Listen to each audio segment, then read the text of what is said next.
অসহায় এক মায়ের পাশে দাঁড়ালেন অ্যাম্বুলেন্স চালকেরা। জানা গিয়েছে অর্থের অভাবে ছেলের জন্য ওষুধ কিনতে পারছিলেন না মা। অবশেষে অসহায় মায়ের পাশে দাঁড়ালেন রায়গঞ্জ মেডিকেল কলেজ ও হাসপাতালের অ্যাম্বুলেন্স চালকেরা। রবিবার অ্যাম্বুলেন্স চালকরা টাকা তুলে ওষুধ কিনে দেন সুশীলা ঘোষ নামে ওই মহিলার হাতে। শুধু অ্যাম্বুলেন্স চালকই নয়, ওই মহিলার পাশে দাঁড়ান রায়গঞ্জের টাউন ওসি মৃত্যুঞ্জয় বিশ্বাসও। তিনিও সাহায্যের হাত বাড়িয়ে দেন এবং ওষুধ কিনে দেন। সুশীলা ঘোষ জানান, তার বাড়ি ইটাহার থানা দুর্গাপুরের কমলাই গ্রামে। শনিবার রাতে মেডিকেলে ছেলেকে ভর্তি করান। ছেলের রক্ত, বমি এবং শ্বাসকষ্ট হচ্ছিল। ডাক্তার ওষুধ নিয়ে আসতে বলেন, কিন্তু তার কাছে ওষুধ কেনার মতো টাকা ছিল না।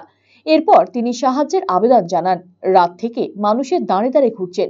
এই কথা জানতে পেরে এগিয়ে আসেন রায়গঞ্জ মেডিকেল কলেজ ও হাসপাতালের অ্যাম্বুলেন্স চালকেরা। ওই মহিলাকে ওষুধ কিনে দেন তারা। তাকে সাহায্য করতে পেরে খুশি অ্যাম্বুলেন্স চালকেরা। মানে ওনার ব্যাপারটা, কাল রাত থেকে উনি ওষুধের জন্য মানে টাকা পয়সা ছিল না, মানে ওনার কাছে টাকা বলতে ছিল না।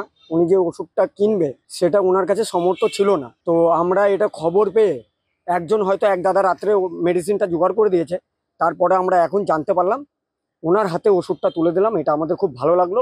অসহায় মানুষের পাশে আমরা থাকবো, সবসময় থাকবো, এটাই আমাদের আশা, এটাই আমাদের চেষ্টা।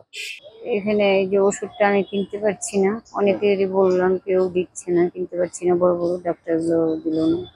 তো আমি এখানে আসছি তোমাদের কাছে একটু ওষুধ করতে, ওষুধ এখন তোমাদের দ্বারা অনেক উপকার পাইলাম। আমি ওষুধ কিনে দিলাম, আমার খুবই হলো। ছেলেটা আমার খুব অসহায়, আর ওষুধপাতি লাগলে বলে তোমরা একটু সাহায্য করবা। তোমরা অনেক করলাম। সমস্যা লিভারটা নষ্ট হয়ে গেছে, আর গলার শ্বাসনালীটা চিকন হয়েছে, আর নিঃশ্বাস নিতে পারছে না, খুব কষ্ট হচ্ছে। আমার ছেলেকে যেভাবেই হোক সবাই মিলে বাঁচাইতে হবে। সবাই মিলে তোমরা চেষ্টা করো আমার ছেলে যেন বাঁচে যায়। কালকে রাত্রেবেলা থেকে তো ওষুধের জন্য হচ্ছে, সেই সমস্যার কি সমাধান হলো? হ্যাঁ, এখন হয়েছে বাবা।